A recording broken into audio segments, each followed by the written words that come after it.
All right, you want to tell us your name and when you joined the church? The name is Bob Parker. And I don't remember the date, but I joined the church years and years ago when they were a little city temple.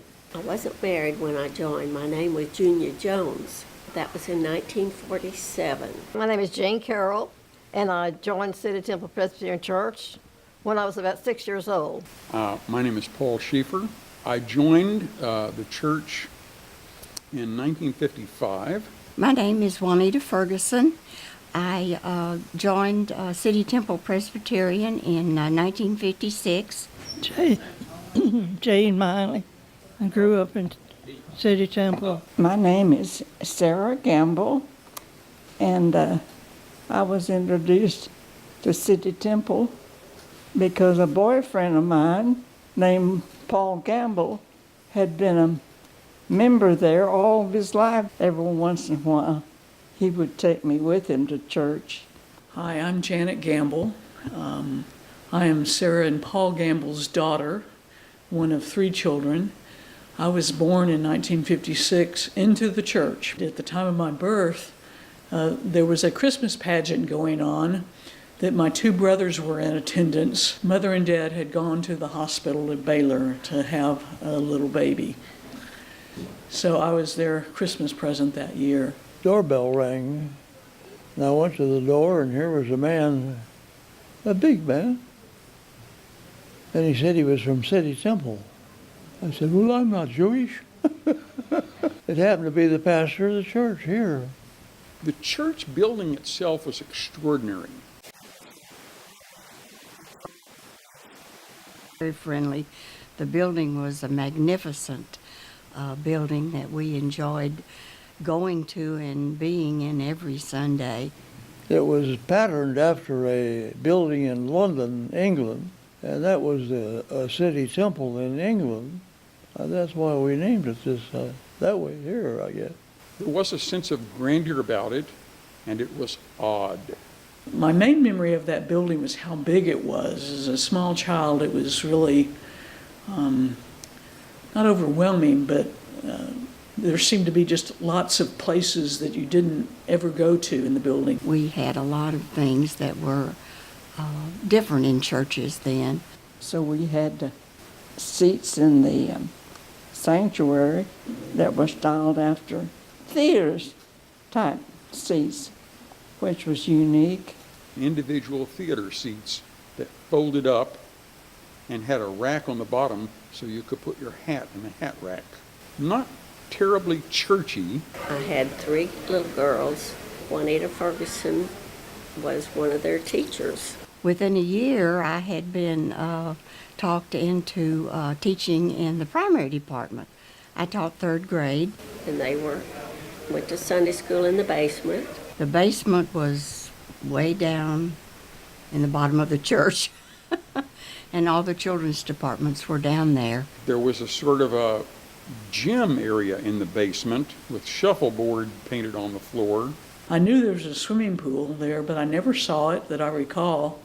Never went swimming in it, but thought it was always an interesting thing that they would have a pool at the church. But it wasn't a swimming pool as you might imagine. It was only used for storage by the time I was a member.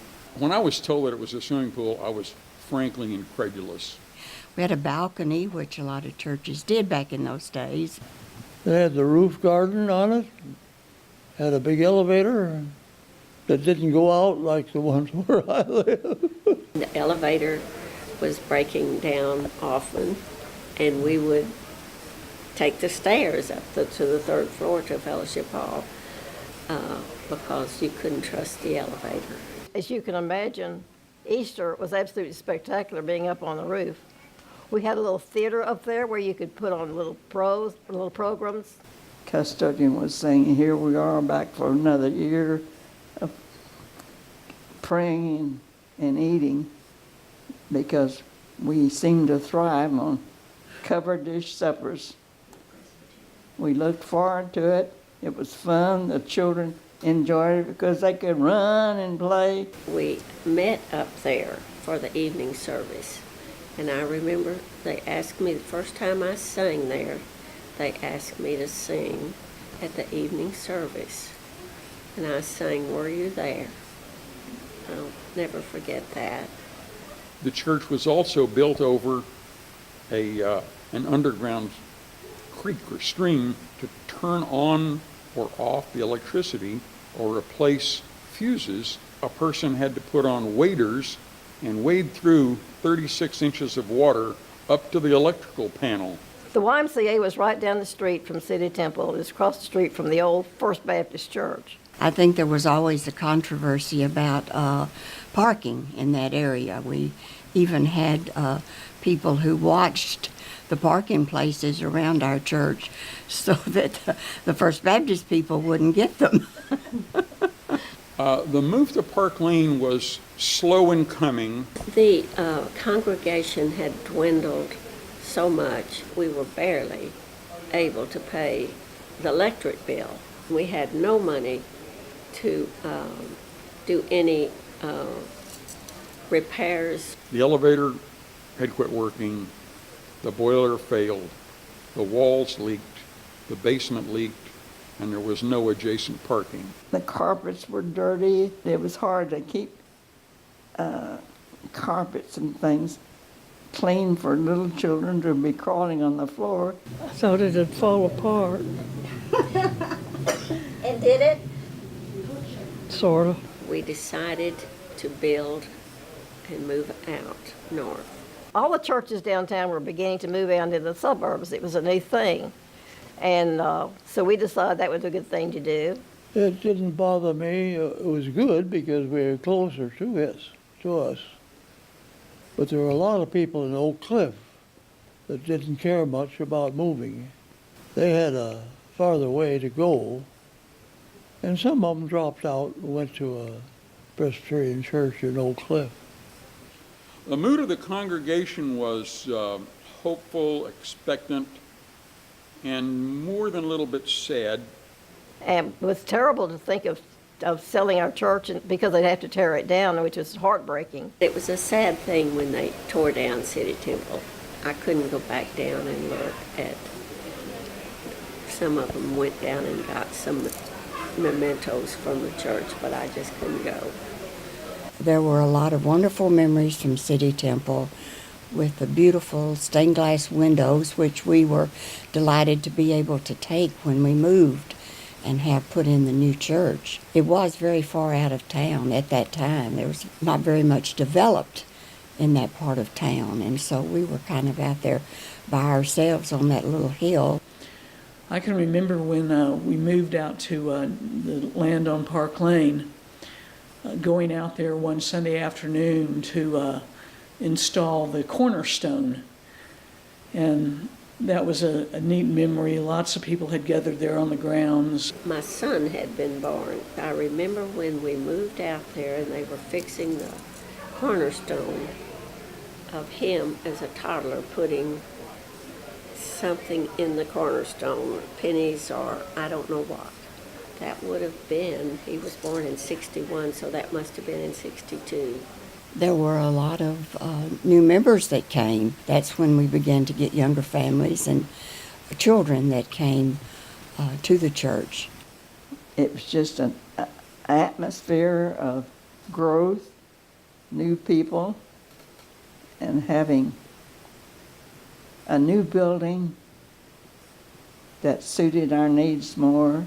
We liked it a lot because the bathrooms were new and we didn't have to go downstairs or upstairs like we did at City Temple.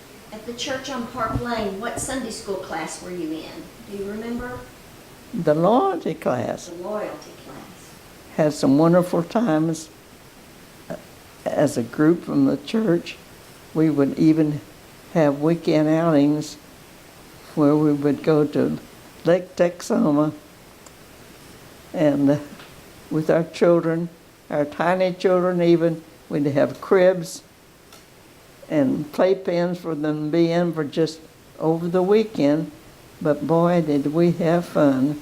How did you feel about when they changed the name from City Temple to North Park? Well, it didn't bother me. I guess it was location that prompted the change. I can't remember that. I don't think I was too happy about it. Some of us didn't want to do it. But it was all finally voted on. It was voted on and agreed on. I heard that new minister, David Zacharias, suggested Oh that. yeah, he was a good guy. I could beat him at golf though. I remember in 7th grade that it was time for confirmation class, and I was the only one taking the class. So I met with David Zacharias every week for the better part of I don't know, this is 9 months. Brides and their mothers were never happy downtown because we didn't have a central aisle, and Tom Broad didn't give us a central aisle in the new building on Park Lane. It's funny that a central aisle would be so important to a wedding and a marriage. I was married in the new building, and we're still married, so I guess, it can work. And this one, you had to go down one side or the other. And I remember my oldest daughter got married in the Park Lane Church. It was a beautiful wedding. It was at Christmas, and we had lots of great big candles across behind the pulpit on a shelf back there. So it was candlelit, and but she had to go down one aisle, and the photographer was waiting for her to come out that side, but they went out the other side, and the photographer had to run around, and she said, "Why didn't you tell me?" It was kind of a problem. So when we moved over,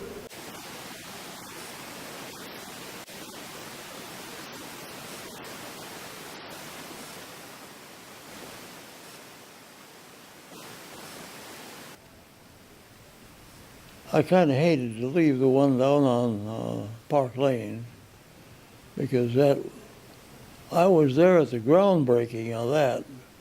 Stood out in the empty fields and kind of consecrated the ground for, at that time it was City Temple. And the thing that I look at fondly through the movement through the years was the stained glass windows. They were spectacular in the City Temple, the way that they were at the back of the altar area, and just really beautiful stained glass. And it was so exciting to be able to see how it was installed then in the new North Park Church, and then how it was reinstalled in the present church. I just think that that's one of the greatest gifts that church has in terms of its history, is to be able to realize how that goes back through families and years. The main thing was, during all this time, I was a happy person to be at City Temple, even during the years of the change in ministers and location.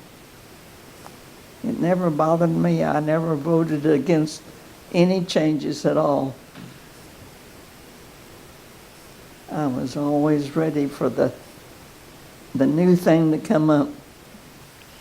I have enjoyed all of my years that I have been with City Temple and North Park, and all the new people I've met and the friends that I have still know and keep in touch with from the old City Temple, which there's not very many of us left, but I guess you'll be able to see all of us that are still remembering our wonderful times at City Temple and the beautiful church and structure that we had there.